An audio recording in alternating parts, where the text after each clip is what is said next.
Good evening and welcome back to our continuing series on the morning prayers.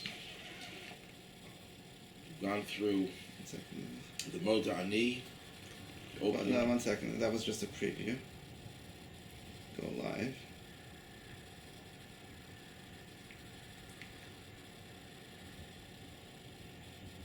Switching to live, just a second.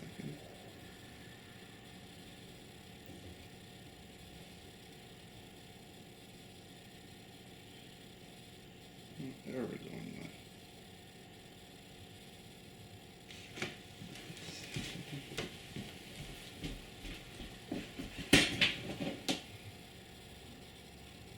Opening Dave Jitters.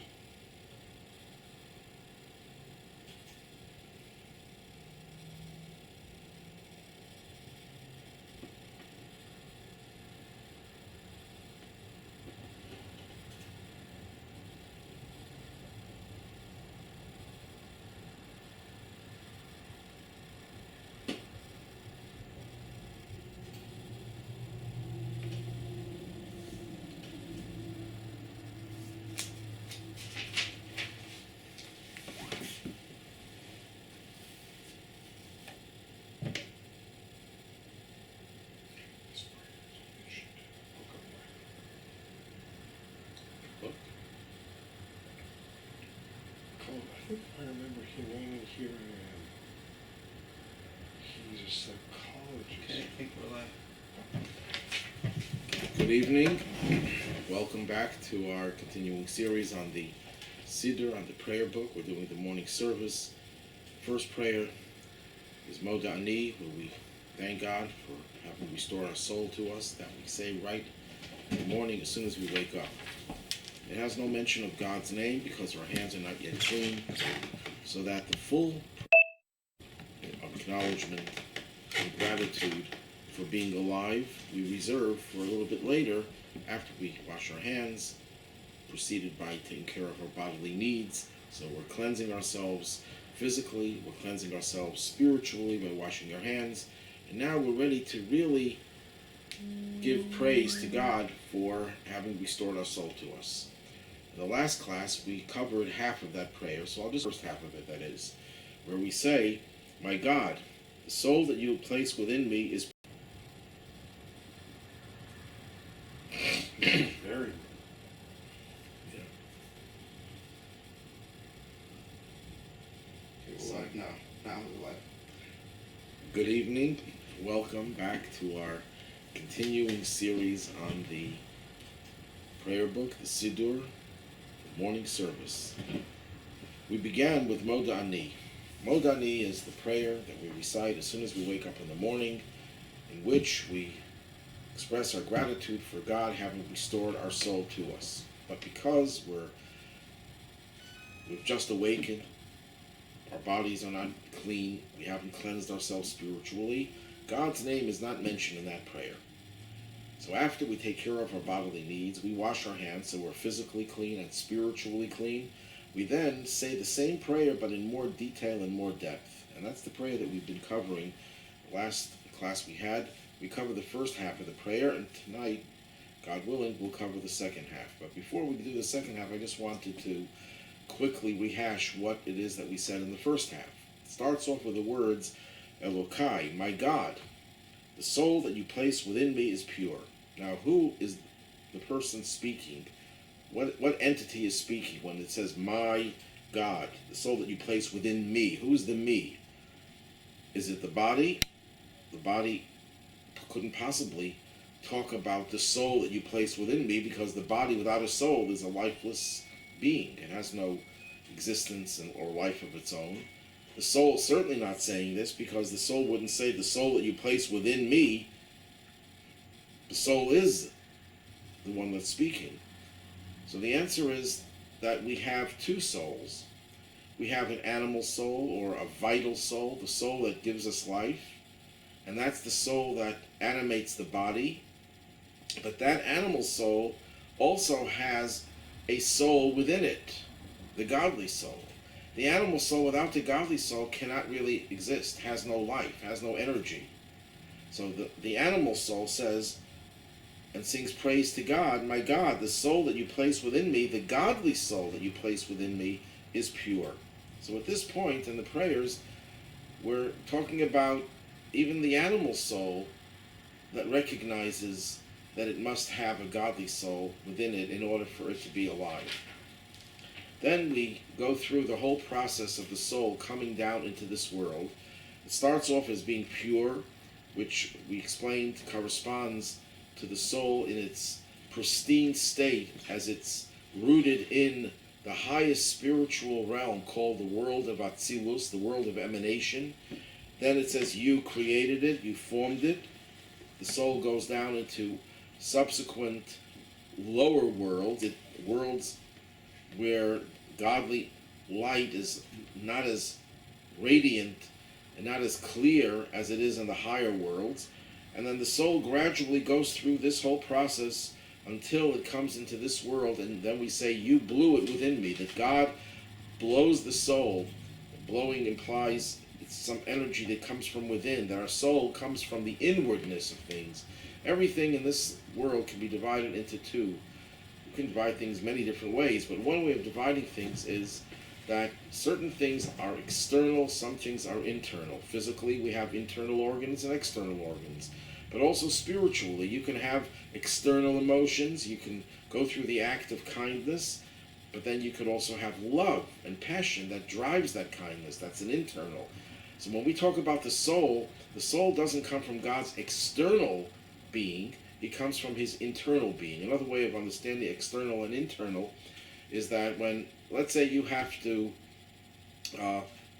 spend money on something that you really did not want to spend money on, but something broke in your home and you have to fix it and you pay the money. Do you want to pay it? The answer is externally, yes. You want to pay it because that's the only way you'll get the thing fixed. But is that your true desire? Would you rather have not been in that situation? Sure, you'd rather not have to be in that situation. But when you spend your money on something that you really desire, you're more than happy to spend that money. It's not something that comes from an external part of your personality, it comes from within, an internal. So when God blows the soul in us, we discussed this last time, but I just wanted to elaborate a little bit more on it. God blows the soul from within himself, from the inwardness of God, as opposed to something that he does reluctantly, begrudgingly. For example, God also created the negative forces in this world, but that's something that he creates begrudgingly. He needs it for whatever other reason, without going into the existence of evil, why it's here, but whatever it's here for, that's not God's internal desire. His internal desire is for us to do good, though he also obviously had to want evil to exist. That's his external desire. Our soul comes from the deepest and most inward aspect of God. That's really what he's all about, so to speak. That's what he's all interested in more than anything else. This God is interested in and identifies with that soul. And that soul was blown into our body, because when the soul is in the body, and only when the soul is in the body, can we accomplish something. If we only had a body and only had an animal soul, we could never really fulfill the purpose for which we were created. You need that godly soul. That is what gives your life purpose and meaning. Then we go on to say, and you protected inside me. Why do you need protection for the soul? So there are two explanations that we mentioned. I'll just go through them very briefly. Number one, protection you need is for the soul not to leave the body. Because the soul, on one hand,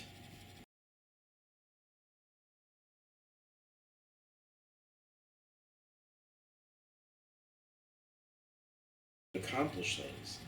But the soul also has a desire to disengage from this physical world.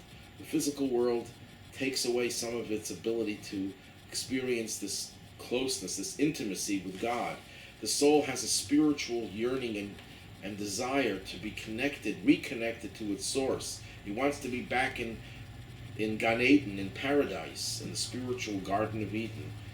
And if the soul was left to its own devices, the soul could just leave the body very easily. So God has to protect the soul within us, preserve it, to make sure that it doesn't prematurely leave the body.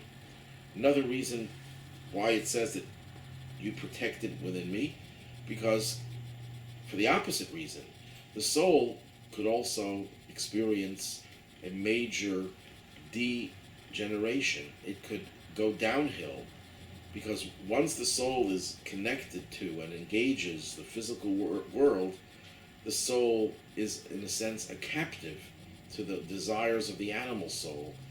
And that could, to use an English word, it could schlep it down. Or maybe that's French.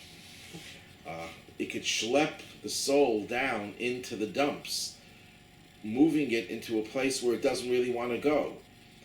And God has to give us special protection. Now, of course, we have free choice, and we could even fight that special protection and do evil. But there is always support for doing good. There is divine support for doing good. That's what we got up to.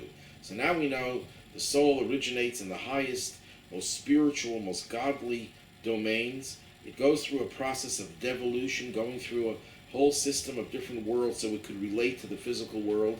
It encloses itself within a animal soul, which animates the body. God then protects the soul, keeping it within the body and giving it the strength to overcome all of the obstacles and meet all the challenges. And now we're going to continue. And then we say, and you will eventually take it from me. That while on one hand, the soul doesn't want to come into this world, it has to be put into this world by God, because on its own, the soul would rather stay in paradise and bask in godly light. This world is so challenging and so daunting. So the Mishnah, the words of our sages and ethics of the fathers, Bal karchach atachai, you live against your will. The soul comes into this world against your will. But once the soul discovers the challenges, the advantages of being in this world, the accomplishments, and how it really can connect to God in ways that it was unaware of before it came into this world, because the soul then didn't have all these challenges, then the soul says, you know what, I don't want to leave. So we have to acknowledge that God does and will eventually take it from me. There's a time when the soul does leave the body, until such time that we'll discuss in a moment, when the souls will all be restored to bodies, and then we will enjoy what is called Chayim Nitzchim, eternal life. But we'll leave that for a little bit later. Here is that it didn't have before it came into this world. Because what is paradise? Paradise, or Gan Eden, Garden of Eden is the term that's often used. The spiritual Garden of Eden. It's a place of delight and pleasure. The word Eden in Hebrew means pleasure. A garden of delight, of pleasure. And of course in Judaism, we do not view it in a materialistic, physical, sensual form as it is in other religions. We look at it as a spiritual delight. What is the delight of the soul? The delight of the soul is that the soul is given the ability to experience the pleasure of grasping and understanding God's existence. There is no greater pleasure, just like we have in the physical world. We have different levels of pleasure. We have sensual, physical pleasure, sensual pleasure, aesthetic pleasure, intellectual pleasure. The greatest pleasure for the soul is for it to grasp God's existence, to have some measure of understanding of God. So the soul, before it comes into this world, is just basking in a pool of delight, of pleasure, the highest form of pleasure. But it's finite pleasure. Pretty heavy, pretty extensive and powerful, but it's still finite, because the soul is itself a being that has certain parameters and certain limits. Even as the soul is in the highest of worlds, in the world of Atzilus, the world of emanation, the soul still has certain parameters. and therefore its ability to grasp is bound by its own limits. It's like, they're a child. You can teach a child, it could be a brilliant child, but it has a certain limit. You grow older, your mind expands, and you have a greater potential. But even if you live 1,000 years, the fact that you're a creation of God means by definition that you have a finite potential for grasping, for understanding, for comprehension, and hence a finite pleasure. However, when a soul enters into this physical world and engages in acts that are godly, which we call a mitzvah. Mitzvah, as you've probably heard many times, does not mean good deed, although every mitzvah is a good deed. Mitzvah means commandment, it means connection. But what is a mitzvah besides the translation? It is connecting to something that is beyond your created status. You're connecting to God. Therefore, we should really be drunk, intoxicated with pleasure every second we do a mitzvah. So first when you put your hand in your pocket, you take out a coin and give it to a poor person, you should be jumping and doing somersaults in the street every time you help that beggar, or any other mitzvah that you did. When you put on tefillin in the morning, you should be doing all sorts of crazy things. You should be so ecstatic. But of course, if that would be the result of doing a mitzvah, you know what would happen? Everyone would be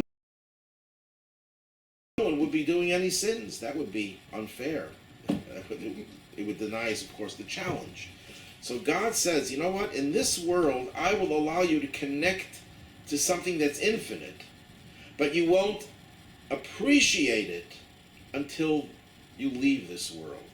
When the soul leaves this world, then it could appreciate God's pleasure, which is infinite, unlike the way the soul enjoyed its own perception of God, therefore finite pleasure before it came into this world. But once it comes into this world and connects to the divine, God says, I'm going to let you not feel the full extent or even a little bit of the extent of the pleasure. But once you leave this world, you're going to go bonkers. It's going to be exquisite. It's going to be exhilarating, infinite pleasure, because then you're going to sense my pleasure that I have from the mitzvah.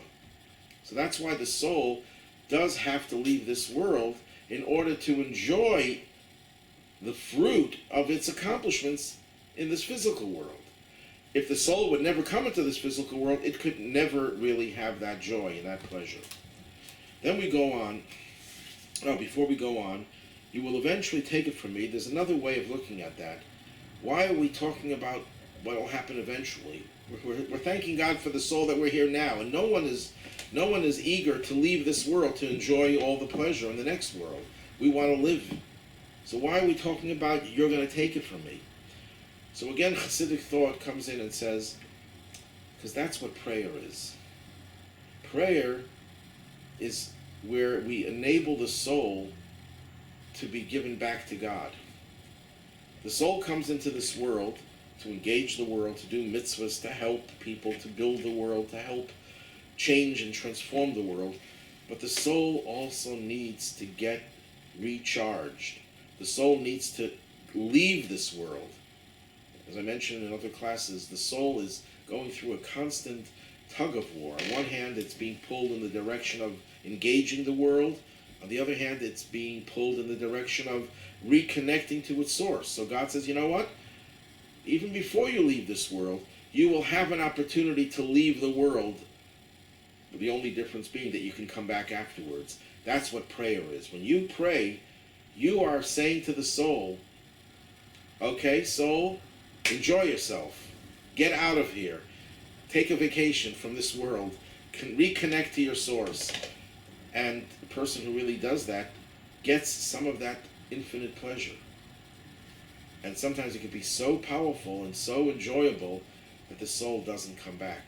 That's why they say that the Baal Shem Tov, before he would pray, would say farewell to his wife, because he knew that prayer could be such an exhilarating experience for his soul.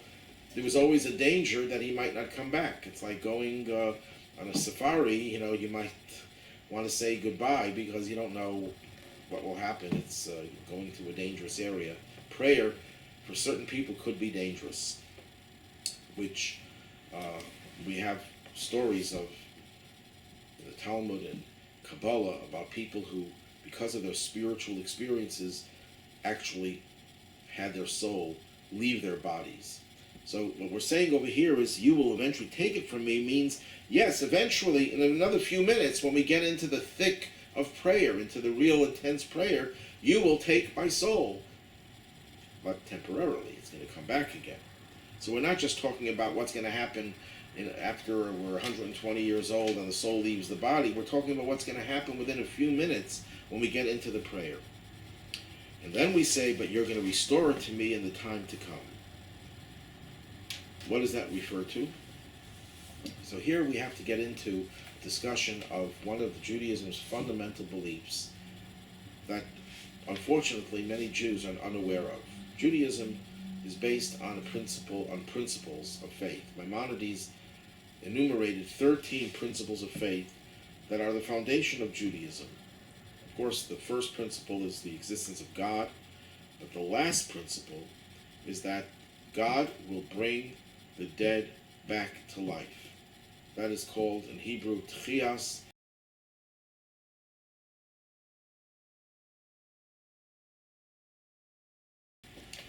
The way Maimonides explains it will occur after the Messianic.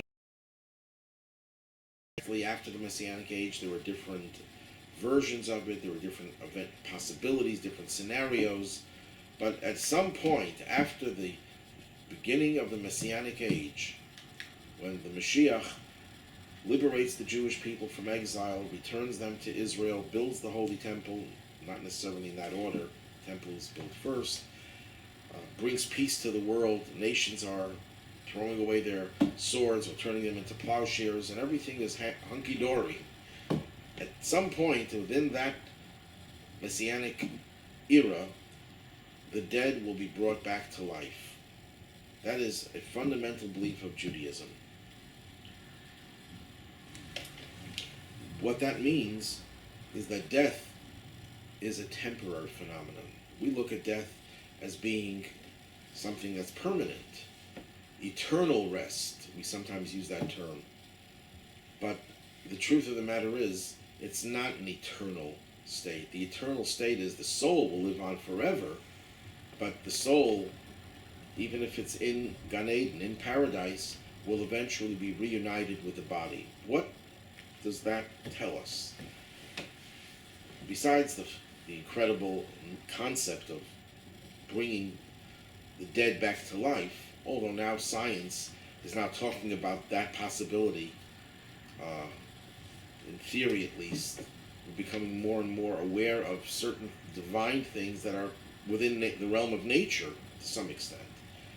But what it tells us is that in spite of all the great accomplishments of the soul in the body, and then leaving the body where it gets this incredible infinite pleasure, there is another stage which is even higher when the soul comes back into the body. That is ultimately the ideal, which points to Judaism's revolutionary belief in the sanctity of the body, not just of the soul. And that the ultimate experience and development of humanity is when the soul and body share the same space. That is the greatest accomplishment. And that's why after the soul leaves the body, it'll come back into this world. But even before that happens, every morning we experience a sample of that, because when we sleep is like 60th of death. We're experiencing the absence of life the way it is present throughout the day. And when we wake up in the morning, our soul comes back into our bodies. So we experience that resurrection. But what that is supposed to reinforce within us is the beauty of the body, how we cherish the body, not just the soul. Why is this such a central belief in Judaism? Why do we have to believe the soul has to come back into the body? One of the explanations is that there were many people who died and were great people, were good people, and contributed to the development, the spiritual development of this world. And they did not merit to see the Messianic age. They did not merit to see how their labors paid off and eventually brought about the Messianic age. Because Judaism believes that every person who does any mitzvah paves the way for the Messianic age. So there were people who did not just one mitzvah, two mitzvahs, but their whole life was dedicated to serving God and doing good and bringing godly energy into this world, and they did not get to see the fruit of their labor. That's why we believe, it's fundamental to believe that God is fair and just, that those souls will eventually come back and they will be able to bask in the light that they generated, no less so than the people who are around at the time of the Messianic age. That's one explanation. A little deeper explanation is the whole purpose of existence is to create a physical structure that will that will house and be a dwelling for God. This is a concept that is repeated over and over again in Hasidic thought, that God created the world, the Midrash says, because he desired a dwelling place in the lowest of realms. So what is the ultimate goal? The ultimate goal is for God to dwell within the physical. That's why, even if the soul could reach the highest levels of spiritual advancement in Gan Eden, it cannot compare to what it can accomplish down here in this physical world. And there's more than that, but we will leave that for another occasion. Does it have to be taken literally? Could resurrection of the dead be a figurative? There were some people who thought that, and Maimonides, who is quote-unquote a rationalist, strongly denounces any attempt to make resurrection of the dead into a figure of speech, an allegory, but not a real literal phenomenon. And if people are worried, how in the world could you take a dead body that had decomposed for hundreds of thousands of years and bring it back to life? The Talmud already addresses that question and answers by saying, if God could bring life from where life never existed, he could certainly bring life back to something that once did exist. So we don't have to worry about how God is going to do that.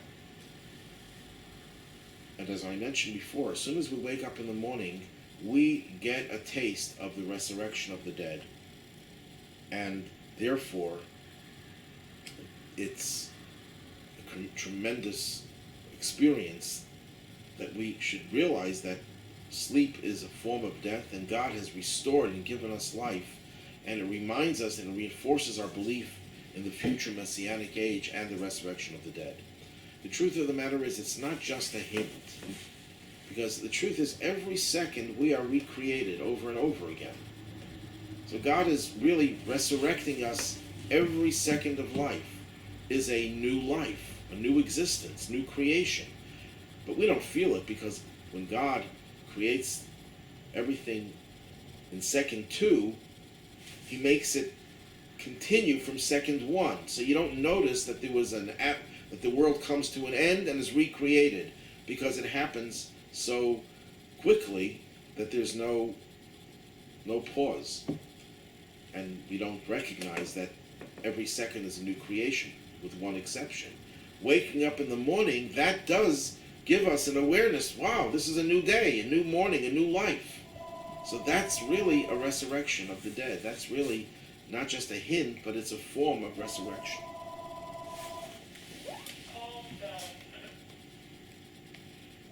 One way of describing the difference between Gan Eden, paradise, and the resurrection,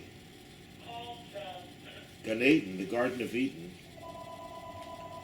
is where we report back to our Father that we build His palace. God wants us to build a palace. We do everything in our life. We build a palace by every mitzvah that we do. Every mitzvah is another brick, another component of the palace. And after we finish our life's work, we go to our Father and we say, Dad, you gave us a mission accomplished. That's the greatest pleasure, the greatest excitement that a father has when he knows that his child fulfilled his mission. But the resurrection of the dead goes beyond that. That's when not only do we finish building the palace and report to our Father, we bring our Father into the palace with us, and we're living together. So anything we do now in this world and in the next world, the world of the soul, we're still not together in the same place. We built the palace, but we're not there because we left this world. The resurrection of the dead will bring about living together with our Father in the same palace. Then we go on to say, so long as the soul is within me, I offer thanks to you, God my God and God of my fathers, Master of all works, Lord of all souls. As long as the soul is within me, I thankfully acknowledge you. What are we thankful about? We're thankful, of course, that we're alive. But we're thankful also that we can be thankful. We're thankful that we can express gratitude. That's another idea that's in between the lines over here. As long as the soul within me, I could be thankful. When the soul leaves you, you can't be thankful anymore.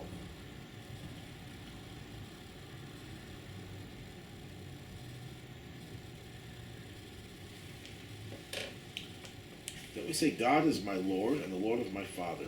What is the idea over here? Couldn't we just say God? Why God, my God, or God of my fathers, or just my God? Because we know God two different ways.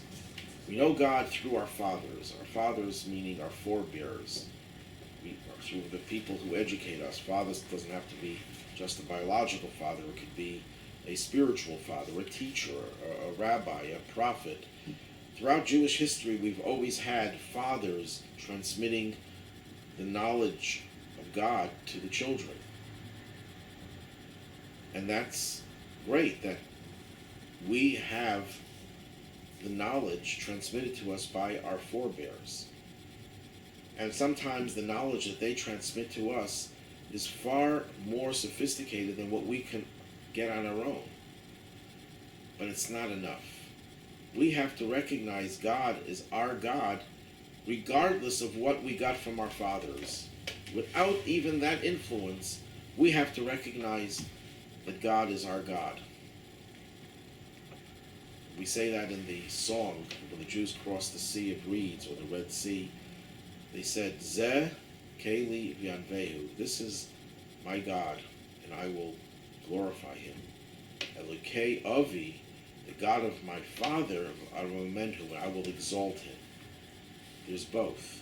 In the Shmona Esrei, in the Amidah, we say, Blessed are you, God, Elokeinu, our God, Velokei Avoseinu, the God of our fathers. That theme is a recurrent theme, that we try to reconnect to God and be aware of God through two different modalities. One is God of our fathers, the God that we get through transmission of this knowledge, and then the God that we recognize in our own.